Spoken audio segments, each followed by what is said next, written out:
Aleluia. Meus irmãos, a paz do Senhor. A paz do Senhor, meus irmãos. Quem está feliz com Jesus aqui nessa noite? Nós temos motivos de glorificar ao nome do Senhor. Nós nos sentimos honrados em estar aqui participando desse culto, né? Enquanto muitas pessoas estão aí nas ruas adorando tantas coisas, olhando tantas, né, coisas que podem estar passando, nós viemos aqui nesse domingo dizer: o nosso louvor é teu, a nossa adoração é tua.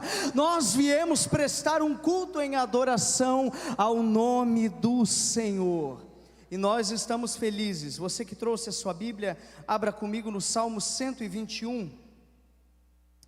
Glória ao nome de Jesus. Salmo 121. E enquanto você procura o texto das Sagradas Escrituras, eu gostaria de louvar a Deus por essa oportunidade de estar aqui nesse culto de louvor e adoração, né, em aniversário da Banda Arautos de Sião.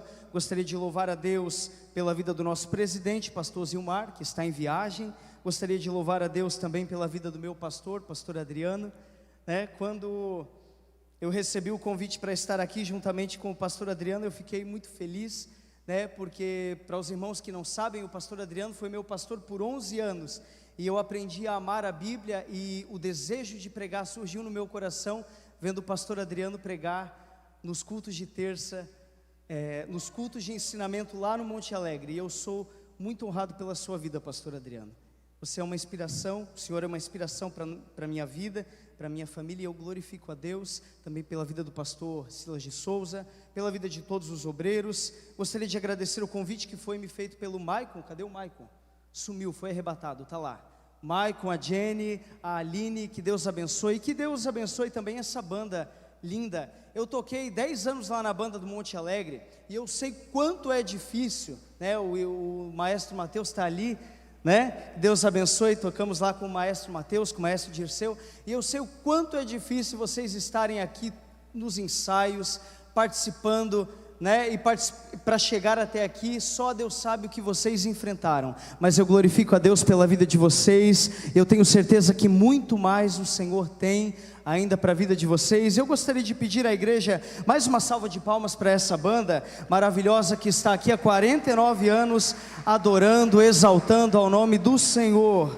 Glória ao nome de Jesus. Vamos à palavra de Deus, Salmo 121. Quem encontrou pode dizer um lindo amém, que vai nos dizer: eleva os olhos para os montes, de onde me virá o socorro? O meu socorro vem do Senhor, que fez o céu e a terra. Não deixará vacilar o teu pé, aquele que te guarda não tosquenejará. Eis que não tosquenejará, nem dormirá o guarda de Israel.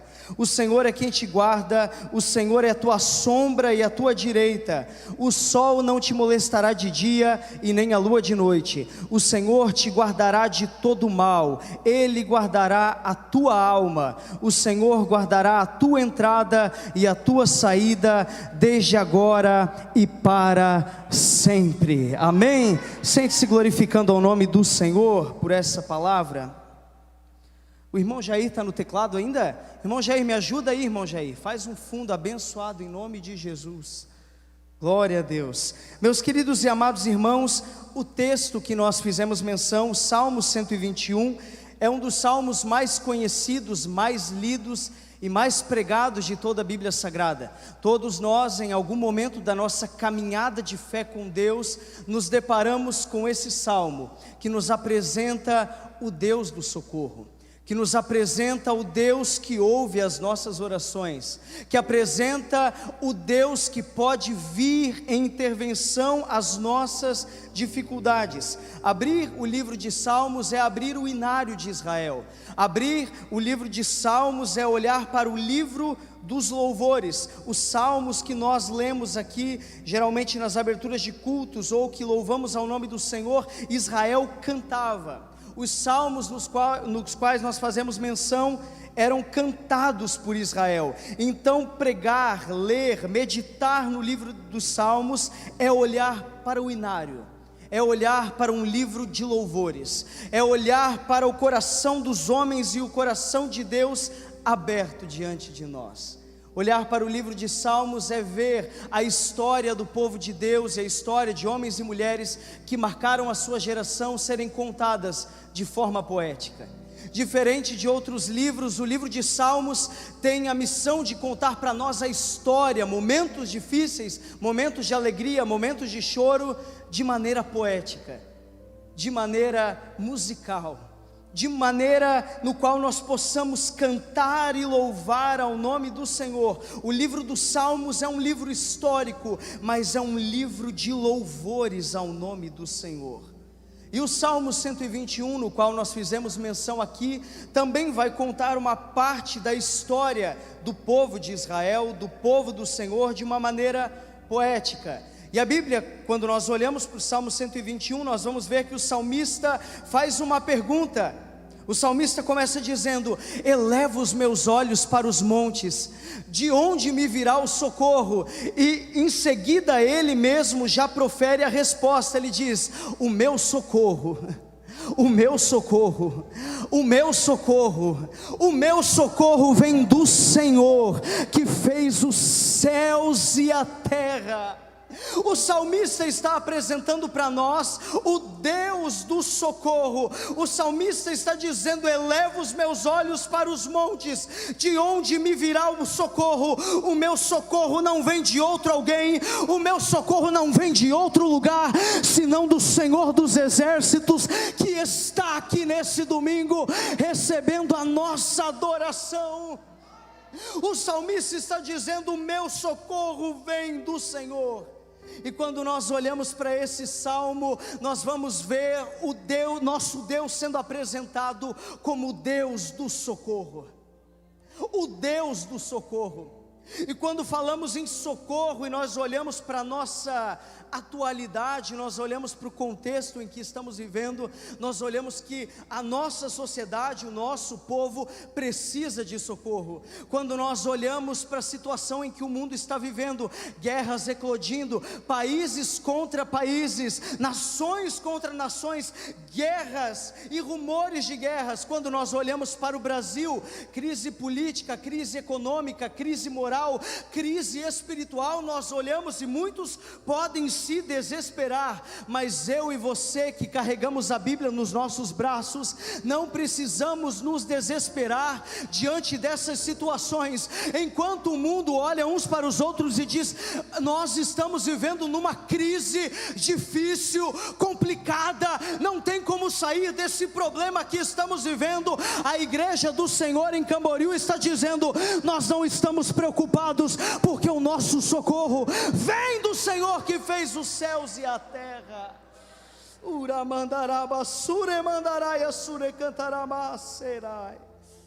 O salmista está nos apresentando o Deus do socorro.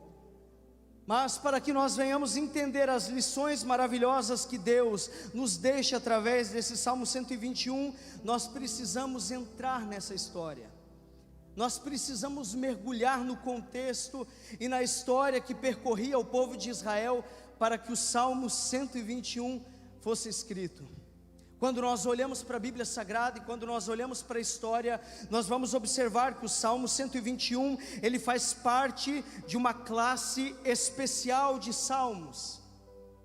O Salmo 121, ele faz parte de uma classe única e especial. Os judeus chamam o Salmo 121 de o Salmo do Cântico dos Degraus. Ele faz parte dessa classe de Cântico dos Degraus. E o que é o Cântico dos Degraus? O Cântico dos Degraus eram salmos, eram louvores que os judeus cantavam enquanto subiam os degraus do templo em Jerusalém. Então eles subiam esses degraus cantando e proferindo esses louvores. E o Salmo 121 faz parte desse conglomerado de salmos de Cântico dos Degraus. E quando nós olhamos para a história de Israel, quando nós olhamos para a história da construção, da história do povo do Senhor, nós vamos observar que pela tradição, irmão Daniel, pelo menos uma vez por ano, todo judeu deveria ir até Jerusalém para cultuar ao Senhor. Pelo menos uma vez por ano, todos os judeus, independentemente do lugar onde estivessem, deveriam sair de sua terra e ir até Jerusalém para prestar cultos e sacrifícios em adoração ao Senhor. Então todo judeu precisava ter esse encontro com Jerusalém. Todo judeu precisava sair pelo menos uma vez por ano da sua terra ou de onde habitava e ir até Jerusalém. E a história vai nos dizer que quando os peregrinos, quando aqueles que estavam mais distantes de Jerusalém, precisavam sair de sua terra para ir adorar em Jerusalém, eles enfrentavam algumas dificuldades no meio do caminho. Todo peregrino que saía da sua terra para ir até Jerusalém, para adorar ao nome do Senhor, enfrentava alguns obstáculos no meio do caminho. E é sobre esses obstáculos e é sobre esses degraus que eu quero pregar com você aqui nessa noite. Todo peregrino, todo judeu que saía de sua terra rumo a Jerusalém, quando ele chegava próximo a Jerusalém, quando estava indo a caminho de Jerusalém, todo peregrino percebia que para chegar até Jerusalém, precisaria passar por um vale.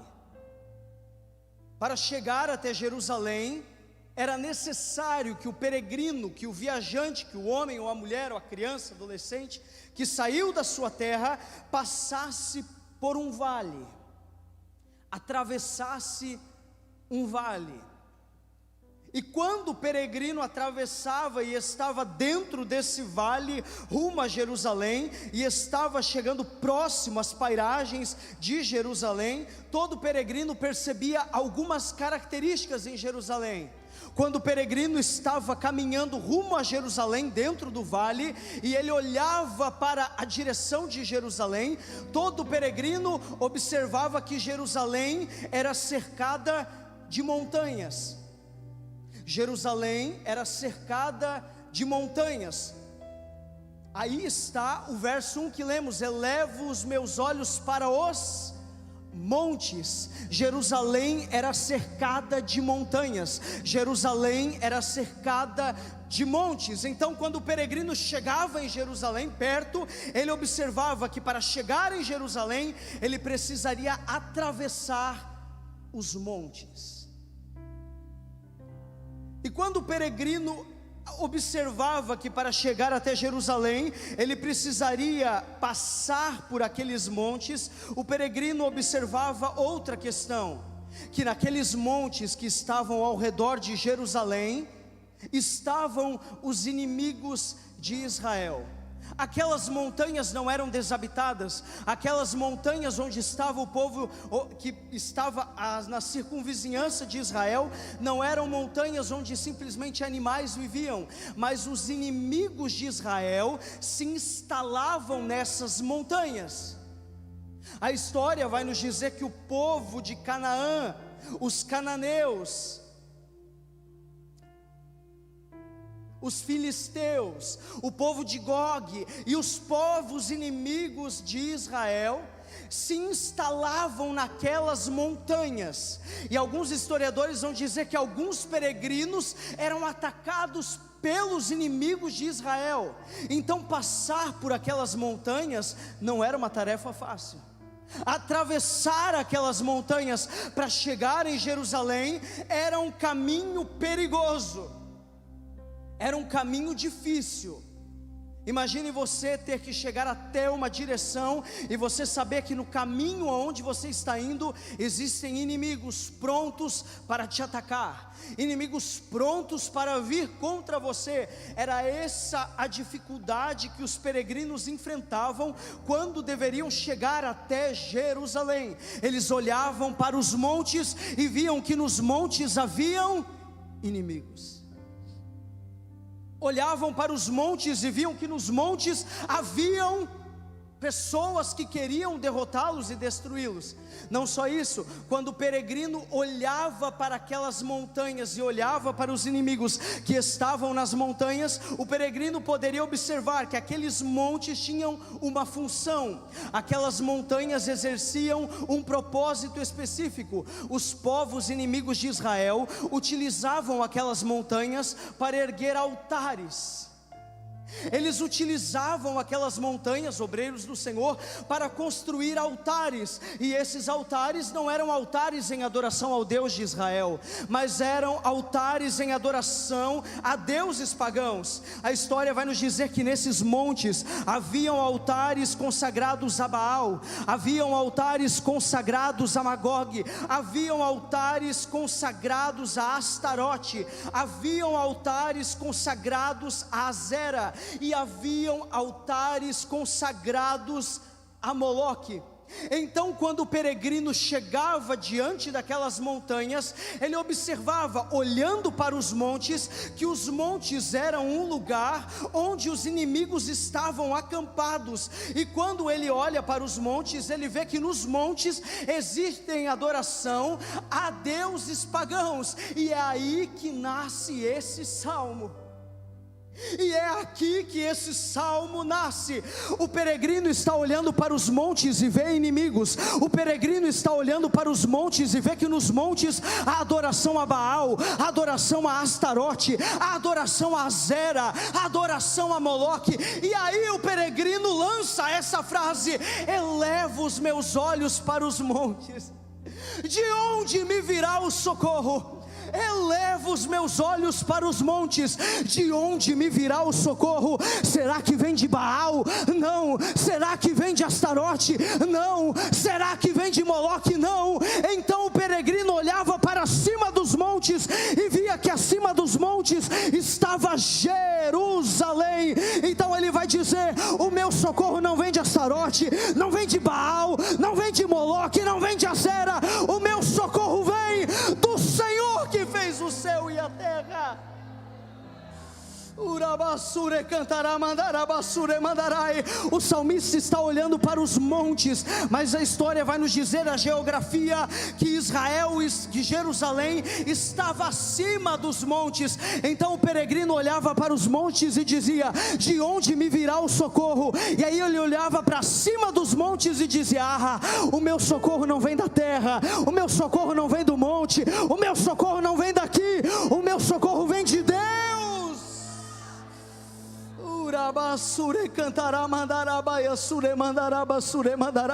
Você pode erguer as tuas mãos e adorar ao Senhor, porque da mesma forma que o salmista está dizendo: eleva os olhos para os montes, o meu socorro não vem daqui, mas vem do céu. O nosso socorro não vem da nossa conta bancária, não vem de uma faculdade, não vem de uma conta recheada. O nosso socorro não vem daqui, o nosso socorro vem daquele que está aqui.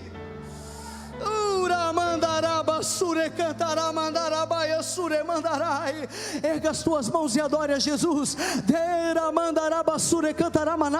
É por isso que nós não desistimos, é por isso que a igreja não para. Enquanto o mundo se desespera, nós estamos olhando para aquele que está acima dos montes.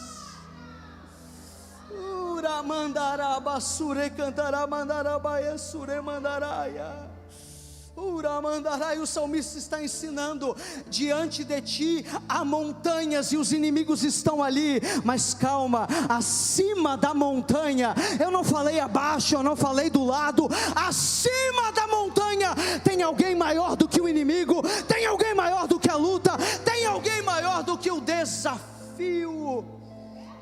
Quantas vezes na nossa vida, Jenny, quando nós estamos passando por provas, nós olhamos para a prova, focamos o olho nela e dizemos: nós seremos destruídos, seremos humilhados, acabou a minha história aqui. Mas Deus está dizendo para você nessa noite: experimente olhar para aquilo que está acima do teu problema. Deus é maior do que tua guerra, Deus é maior do que teu problema. Eu vim aqui sendo usado por Deus para dizer para você: erga teus olhos, erga a tua cabeça, o teu socorro vem do Senhor.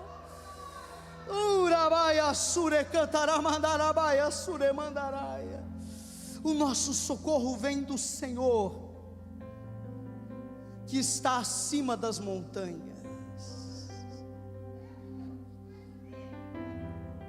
que está acima das dificuldades, que está acima dos percalços. Deus me trouxe aqui para falar com alguém que não consegue nem se concentrar no culto, porque sabe que tem um problema lá fora impossível de resolver, mas Deus está dizendo: tira o olho do problema, olha para cima, eu estou cuidando de tudo. Urabaia sure, irabasure cantaraia.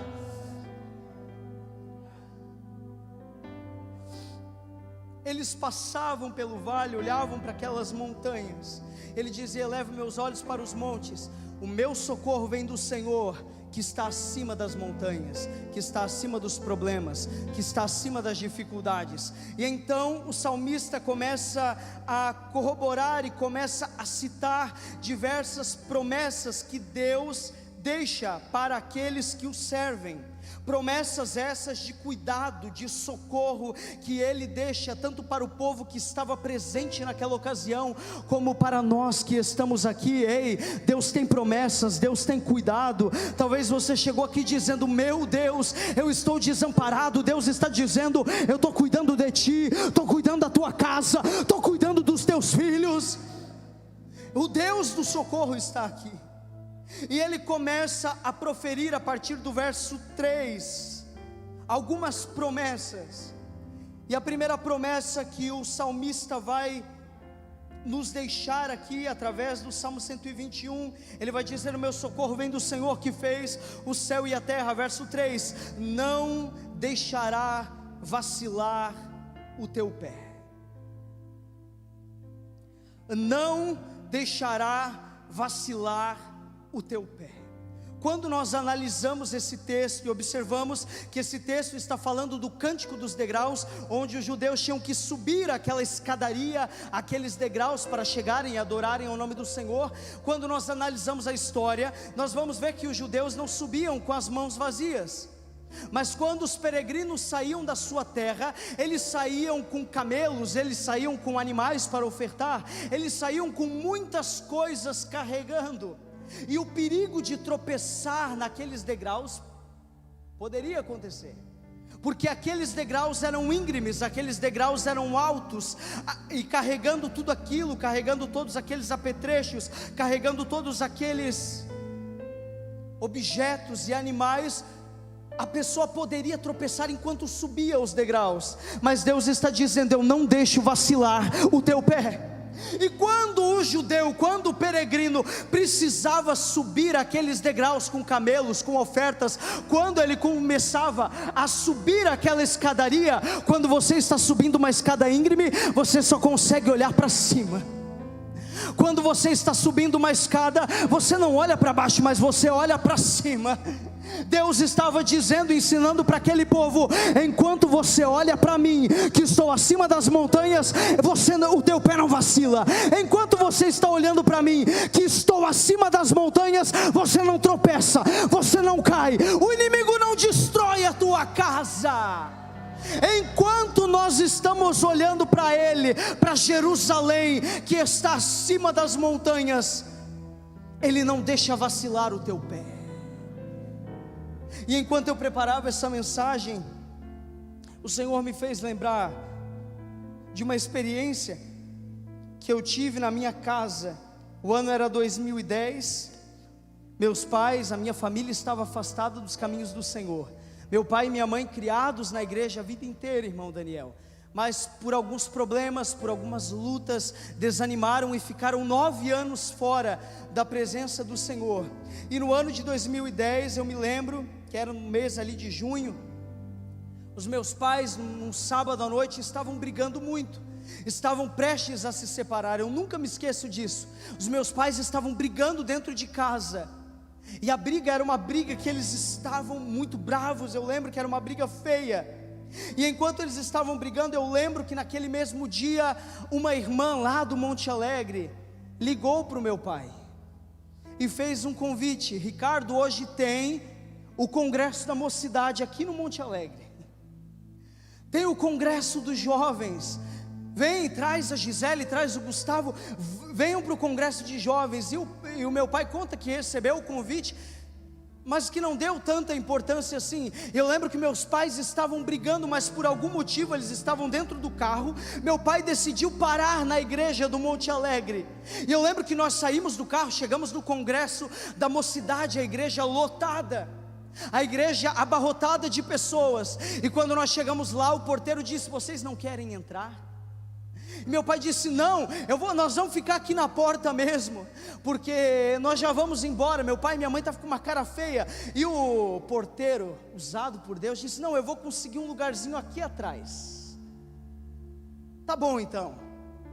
O obreiro colocou meus pais e eu na primeira fileira da igreja, colocou no primeiro banco. E quando nos colocou no primeiro banco, eu não me lembro muito, eu era pequeno, mas eu lembro que a palavra do Senhor pregada naquele congresso começou a falar com meu pai, com a minha mãe, e naquele dia Deus nos trouxe de volta. Em 2010, Deus nos deu um banho de sangue, nos encheu do seu Espírito Santo, e aqueles projetos que estavam engavetados voltaram a viver. E eu lembrei desse testemunho, e hoje, quando eu estava analisando o pastor Adriano, o pastor era o nosso pastor nessa época que nós voltamos para Jesus, ele pode confirmar. Hoje nós estávamos olhando, e eu estava lembrando meu pai, a minha mãe e eu, hoje somos líderes da mesma mocidade, que aquele dia nós nos reconciliamos a Jesus. E eu olhei para isso e disse: Deus, como que pode, Bruna? Como que pode tu fazer uma coisa dessa? E Deus ministrou ao meu coração: era para o inimigo ter destruído a tua família, mas quando você olha para mim, o inimigo não toca na tua casa, o inimigo não toca na tua família. Enquanto você está olhando para ele, Deus está dizendo: o inimigo não tem autoridade para tocar na sua casa, na sua família. Quem acredita nisso, erga a tua mão, adore a Jesus, porque Deus está dizendo: levanta a cabeça, eu não deixo vacilar o teu pé.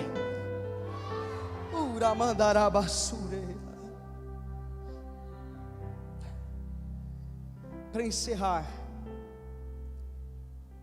o salmista vai dizer: não deixará vacilar o teu pé, aquele que te guarda não tosquenejará. E o verso 4 vai dizer: eis que não tosquenejará, ou cochilará, ou dormirá o guarda de Israel. O salmista está dizendo: eis que não dormirá, eis que não cochilará, eis que não descansará o guarda de Israel. O salmista estava dizendo: o Deus de Israel, o guarda de Israel, não dorme, não descansa, não cochila, não fecha os seus olhos. O guarda de Israel tem olhos como chama de fogo, que estão sobre nós aqui nessa noite. O guarda de Israel não descansa, ele não é limitado como nós, mas ele está vivo, ele está dizendo: o guarda de Israel não dorme. E quando nós falamos, banda, que Deus não dorme, parece algo óbvio para nós. Quando a gente fala Deus não dorme, o salmista está dizendo: eis que não tosquenejará, eis que não cochilará, eis que Deus não dorme. Parece algo óbvio para nós. É lógico que Deus não dorme, é lógico que Deus não descansa. Ele é poderoso, Ele é glorioso. Mas existe um motivo para o salmista estar dizendo isso aqui.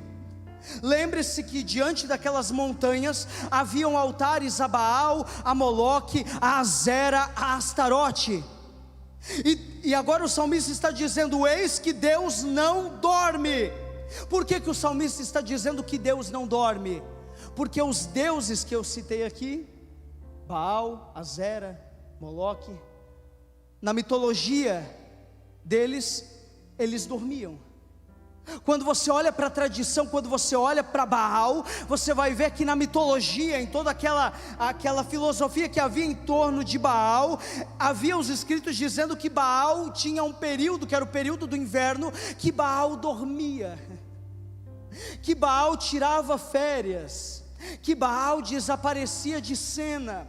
E aqueles povos pagãos acreditavam nisso. Lembra quando Elias levou os profetas de Baal até o monte e desafiou os profetas de Baal a descer fogo, a que Baal descesse fogo do céu e consumisse o altar? Lembra que os profetas de Baal começaram a orar, começaram a bater, começaram a se cutucar, dizendo: nós vamos orar e ele vai descer fogo do céu. E Baal não mandava fogo do céu, e Baal não fazia descer fogo. E Elias olhou para eles e disse: ei, gritem mais alto. Talvez Baal esteja dormindo, talvez Baal esteja de férias, talvez Baal esteja cochilando, talvez Baal esteja dormindo. O salmista está dizendo: vocês pagãos acreditam em deuses que dormem, em deuses que cochilam, em deuses que deixam vocês para trás, mas nós servimos a um Deus que não dorme, que não tosqueneja, que não para. Quantos podem adorar a esse Deus, a esse Deus, a esse Deus, a esse Deus? Nós não viemos aqui adorar a deuses da mitologia, mas nós viemos adorar a um Deus vivo, a um Deus vivo, a um Deus vivo que 24 horas por dia está olhando para você. Você pode se colocar de pé. Para encerrar, o verso 5 vai deixar outra promessa. E no verso 5 o salmista vai dizer: o Senhor é quem te guarda, o Senhor é a tua sombra à tua direita. Além de todas essas promessas, o salmista vai dizer: o Senhor é a tua sombra. E eu estava lendo um livro do Dr. Hernandes Dias Lopes, e ele deixou um exemplo muito claro sobre o que é essa promessa.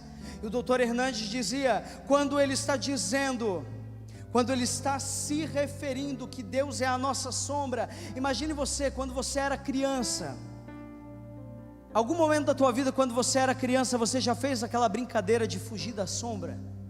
Você está naquele dia de sol quente, tem uma sombra, a sombra se forma no teu lado, e você tenta fugir da sombra. Alguém já fez isso, irmãos? Alguém já tentou correr da sombra? Tem uns doidos aí no meio que já tentaram fazer isso. Quando você era criança e você fazia essa brincadeira de tentar fugir da sombra, o que acontecia? Você ia para a direita, a sombra te acompanhava. Você ia para a esquerda, a sombra te acompanhava. Você dava um passo para frente, Rô, e a sombra te acompanhava. Você ia para trás, a sombra te acompanhava. Se você corria, a sombra te acompanhava. Se você parava, a sombra estava do teu lado. Se você decidisse se deitar, a sombra estava do teu lado. Tem alguém que está entendendo? O salmista está dizendo: Deus é tua sombra, porque assim como a sombra, quando você vai para a esquerda, Deus está com você. Quando você vai para a direita, Deus está com você. Se você sobe numa montanha, Deus está com você. Se você descer no vale, Deus está com você. Se você estiver na prova, Deus está com você. Se você estiver na bonança, Deus está com você. Se o câncer corroeu você, Deus está com você. Se você está com saúde, levanta a tua mão para adorar, porque Deus está com você.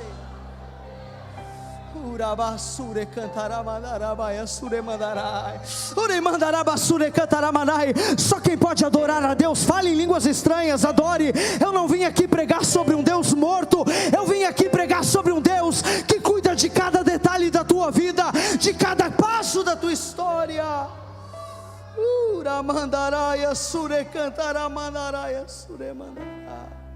Coloca a mão sobre o teu coração.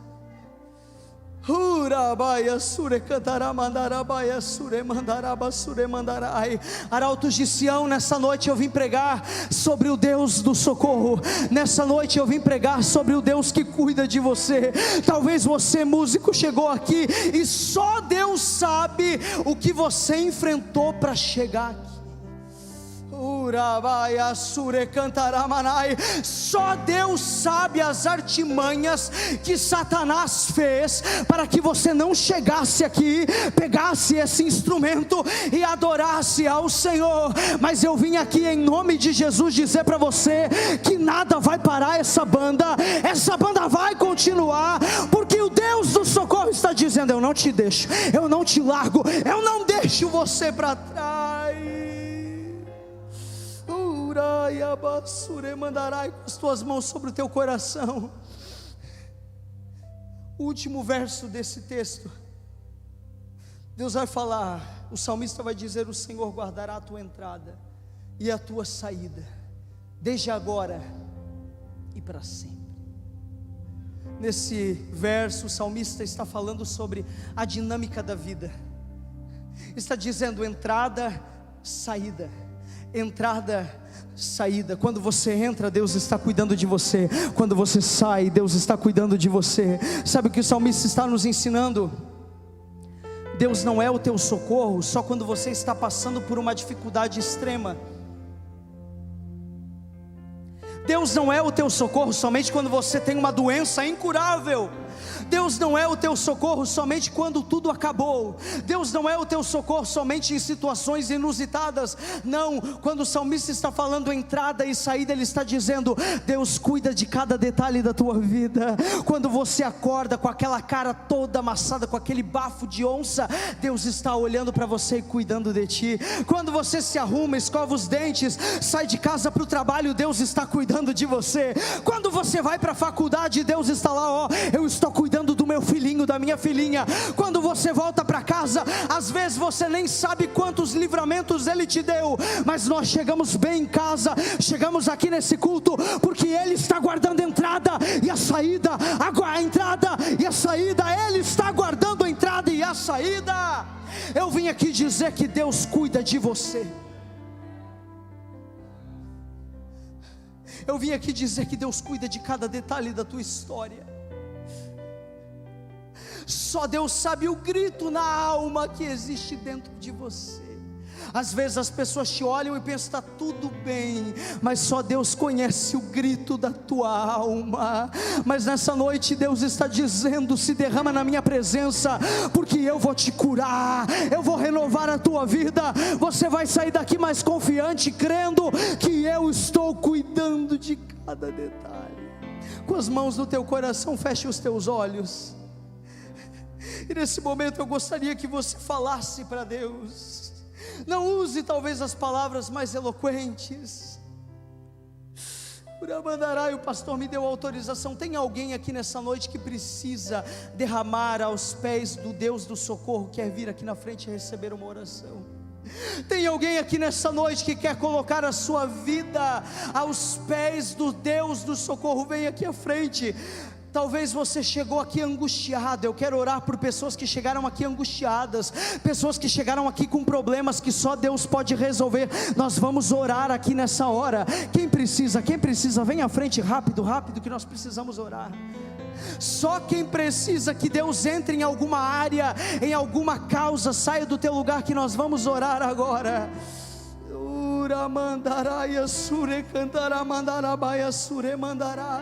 Jenny, pode vir aqui um pouquinho. Jenny vai me ajudar aqui. Nós vamos orar. E enquanto nós oramos, a Jenny vai cantar Eu Cuido de Ti. Enquanto nós oramos, a Jenny vai estar cantando. Você que precisa deixar algo aos pés do Senhor nessa noite, vem à frente que nós vamos orar.